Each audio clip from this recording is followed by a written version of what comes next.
नमस्कार जी। मैं एस्ट्रो अवनीश आज प्रस्तुत हुआ हूँ मेष राशि को लेकर। और अप्रैल का जो राशिफल है मेष राशि का कैसा रहने वाला है, अप्रैल का महीना कैसा जाएगा, तो जो जिनका चंद्रमा 1 नंबर की गिनती पर है उनकी मेष राशि वो सब वीडियो को देख सकते हैं। जिसका मेष लगन है उनके बारे में भी क्या है कि 70 से 80% वो भी उनके बारे में भी पता चलेगा, तो वो भी देख सकते हैं। और बाकी जो नाम से है, नाम से भी देख सकते हैं, कुछ चीज़ें नाम से भी मैच खाएंगी इसमें, जिनका नाम है मेष राशि पे चा और आ नाम से और भी हैं, तो वो सब वीडियो इस वीडियो को देख सकते हैं। तो कहते हैं कि अच्छा समय कभी नहीं आता है, अच्छे समय को बनाना ही पड़ता है कर्म के माध्यम से। जो लोग बैठे रहते हैं कि मेरा कल अच्छा समय आएगा तब मैं मेहनत करूँगा, और तो जो व्यक्ति बैठे रहते हैं तो अच्छा टाइम आकर भी निकल जाता है, कुछ नहीं कर पाते हैं। तो कहने का मतलब है कि मेहनत करते रहना चाहिए, आगे बढ़ते रहना चाहिए, सफलता ज़रूर प्राप्त होती है।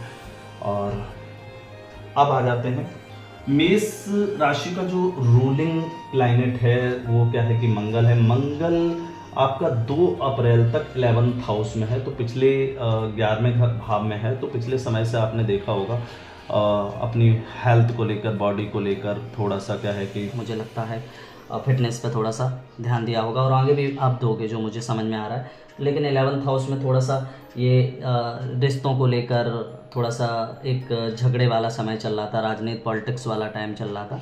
लेकिन अब जो है यही मंगलदेव अब आएंगे यहाँ से निकलकर 2 अप्रैल को 11th हाउस में आएंगे, 11th हाउस से निकलकर 12th हाउस में आएंगे। तो 12th हाउस क्या है आप देखेंगे, 12th हाउस जो है ना वो विदेश का हाउस, जिसे हम विदेश का हाउस भी बोलते हैं, आउट ऑफ कंट्री से संबंध, हॉस्पिटल का हाउस भी है। तो मैं कुछ भविष्यवाणी जरूर करना चाहूँगा। यहाँ पर सूर्य देव भी बैठे होंगे 14 तारीख तक, मंगल भी होंगे और सूर्य भी होंगे, शनि भी होंगे। शनि क्या है? बारूद है। मंगल क्या है? अग्नि है। अग्नि और बारूद क्या करता है? विस्फोट। तो आप देखोगे कि वर्ल्ड लेवल में, अगर आप मैं बाहर की बात करूं, प्रोडक्शन में अगर ओवरऑल बात करूं, तो वर्ल्ड लेवल में किसी समुद्र में किसी, क्योंकि मंगल क्या है? मंगल जहाज है, एरोप्लेन हो गया और पानी वाला जहाज हो गया आपका। तो उनमें क्या है कि कोई मिसाइल अटैक होना या कोई एरोप्लेन क्रैश होना, इस तरीके की घटनाएं देखने को मिलेंगी। और दूसरा, आतंकवादी घटनाएं भी घटने की संभावनाएं हैं इसी अप्रैल में। तो ये सारी चीज़ें मैंने ओवरऑल बताई जो ऐसी घटनाएं घट सकती हैं। और आगजनी भी हो सकती है, आग वगैरह भी लग सकती है कहीं। तो ये जो टाइम चल रहा है, तो आग का भी टाइम चल रहा है।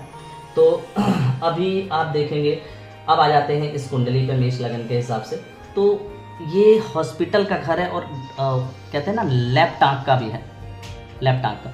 तो लेफ्ट आँख में खुजली या आंसू जैसी मतलब आने की संभावना जरूर है अप्रैल में। आप देखोगे कि आपकी आंखों में आंसू आना या खुजली होना, इस तरीके की दिक्कत को देख सकते हो।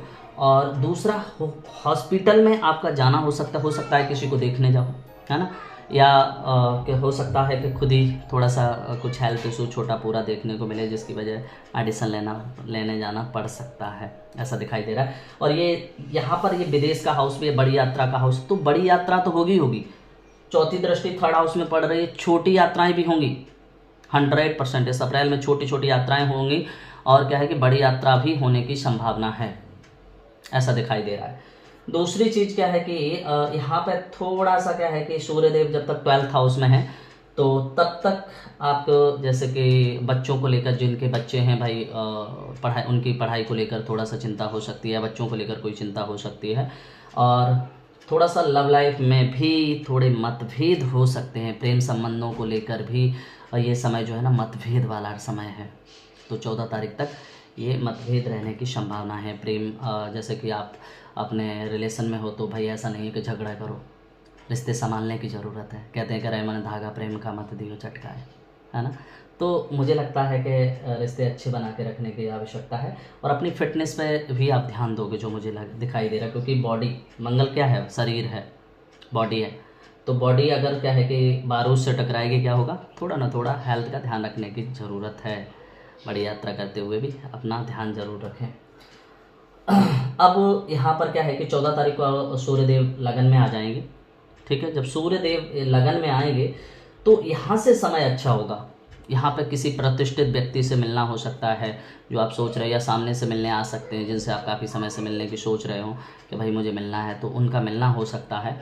और यहाँ पे सूर्य उच्च का होना थोड़ा सा क्या है कि हेल्थ को भी, बॉडी को भी फिट करता है, शरीर को भी फिट करता है। 14 तारीख के बाद थोड़ा सा फिटनेस के लिए भी ठीक है।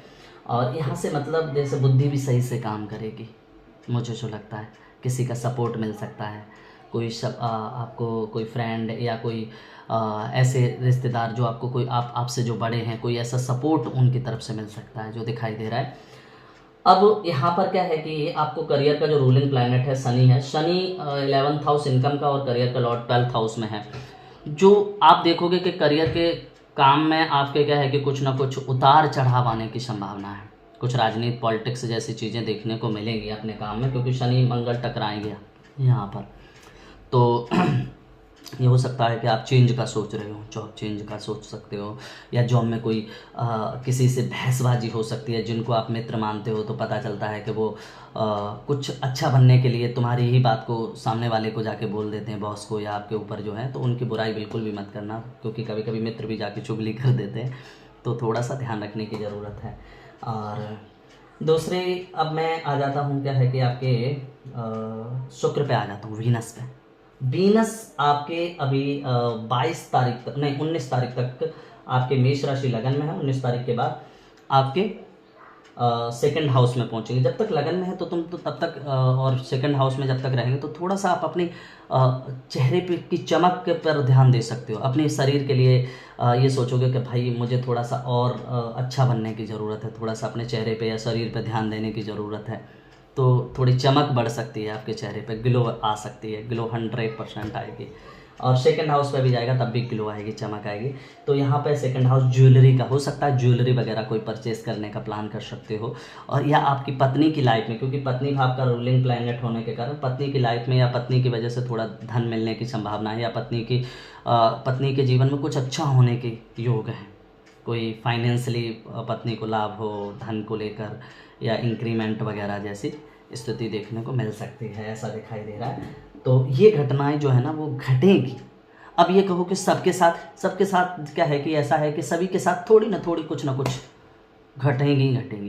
किसी के साथ में बड़ी चीज़ें घटती हैं, किसी के साथ में छोटी घटती हैं, लेकिन सोचना आपको पड़ेगा, समझना आपको पड़ेगा, क्योंकि जो आकाश मंडल में जो प्लैनेट मूवमेंट करते हैं वो 100% हमारे जीवन पर प्रभाव डालते हैं, ये फिक्स है। अब आ जाते हैं आपके क्या है कि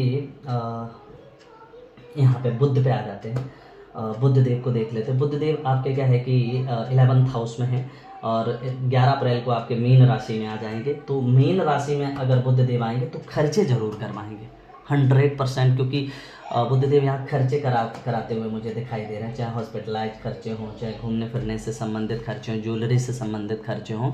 तो यहाँ पर क्या है कि खर्चे ज़रूर मुझे करते हुए यहाँ दिखाई दे रहा है। और थोड़ा सा यहाँ पर एक चीज़ और भी है, थोड़ा सा कोर्ट केस वगैरह या पुलिस केस वगैरह, इन चीज़ों से, झगड़े वगैरह से थोड़ा सा सावधान रहने की भी ज़रूरत है, जो मुझे लगता है थोड़ा सा। अब आ जाते हैं बृहस्पति को लेकर, क्योंकि 3rd हाउस में बैठे हैं भगवान बृहस्पति देव, जुपिटर प्लैनेट। 3rd हाउस का जुपिटर जो होता है ना, वैसे बहुत अच्छा होता है। और बृहस्पति आपको पता है कि आपके तीसरे भाव में है, मेहनत तो कराते ही हैं क्योंकि भाग्य का मालिक है, और भाग्य को मेहनत के भाव में बैठा है। मतलब भाग्य भी थोड़ा सा पूरी तरह साथ नहीं देगा, मेहनत से साथ देगा। यहाँ पे ये कह रहा है कि खप योग बना रहा है, खपने के बाद भाग्य को उदय करेगा। तो यहाँ पर धन लाभ भी होगा। थोड़ा सा कह रहा है कि मेहनत से दूंगा, आसानी से नहीं दूंगा, शॉर्टकट अपनाओगे नहीं दूंगा, परेशान कर दूंगा। लेकिन हाँ ये ज़रूर है 19 तारीख से धन को लेकर अच्छा होगा, क्योंकि जुपिटर वीनस यहाँ बैठेगा आपके 2nd हाउस में। तो धन की स्थिति 19 तारीख के बाद थोड़ा सा मजबूत होगी, पक्का, ये 100% है। मतलब 14 तारीख के बाद टाइम अच्छा शुरू होगा, 19 तारीख के बाद फाइनेंशियली भी स्ट्रांग होता हुआ दिखाई देगा। मतलब 19 के बाद जो है ना समय अच्छा है, बहुत अच्छा।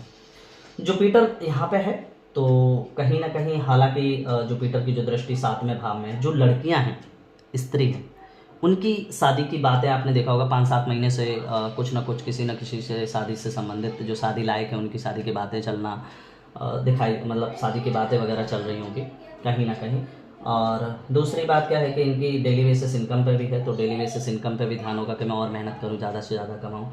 इनकम के भाव में भी दृष्टि है, तो थोड़ा सा पैसे के फाइनेंस की तरफ से थोड़ा सा ज़्यादा ध्यान होगा मेष राशि वालों का ज़्यादातर। और अब जब फोर्थ में आएंगे तब तो फिर बात ही कुछ और होगी। ये तो हंस नाम का योग बनाएंगे, वो तो हम बाद में वीडियो बनाएंगे, लेकिन फोर्थ में जब आएंगे 2 जून को आएंगे जुपिटर प्लैनेट, तब बहुत ज़बरदस्त चेंज आएगा। वो एक अलग क्या है कि वीडियो बनाकर आपको बताएंगे। और अब बात कर लेते हैं केतु देव की। केतु तुम्हारे एक चीज़ बहुत अच्छी बात है, केतु 29 तारीख को आपके ही अपने ही नक्षत्र में, वो मगा नक्षत्र में प्रवेश करेंगे, जो आपकी लाइफ में बहुत अच्छे चेंज ला सकते, बुद्धि अच्छे से काम करेगी। जो एक आपने देखा होगा ना, थोड़ा सा केतु जो है ना, क्रोध है, स्पिरिचुअलिटी अध्यात्म की तरफ खिंचाव बढ़ाते हैं कहीं ना कहीं, तो थोड़ा देखोगे कि रिश्तों में थोड़ा सुधार आ सकता है, थोड़ा सा बुद्धि सही भ्रमित नहीं होगी, थोड़ा सही से काम करना शुरू होगी, और डिसीजन भी थोड़े सही हो सकते हैं। और फ्रेंड का और प्रेमी जो फ्रेंड हैं वो आपके साथ में कुछ जो बहसबाजी होना, मतभेद होना, वो थोड़े कम हो जाएंगे। यहाँ पे लव लाइफ में भी थोड़ा सा कुछ अच्छा होता हुआ दिखाई देगा, ये मान लो इस 29 के तारीख के बाद, इसी 29 मार्च के बाद। लेकिन इसका रिजल्ट थोड़े दिन बाद दिखता है, 1-2 हफ्ते बाद दिखता है, तो वो आपको दिखाई देगा, जो मुझे समझ आ रहा है। बाकी आप ज़रूर बताइएगा कोई और कमी रह गई हो, अपनी प्रतिक्रिया ज़रूर रखिएगा, और जो भी आपके मन में हो, जैसा भी आपको वीडियो लगा हो, और अधिक से अधिक लोगों तक पहुंचाने की कोशिश करिएगा। इसी के साथ वीडियो को समाप्त करता हूं। नमस्कार।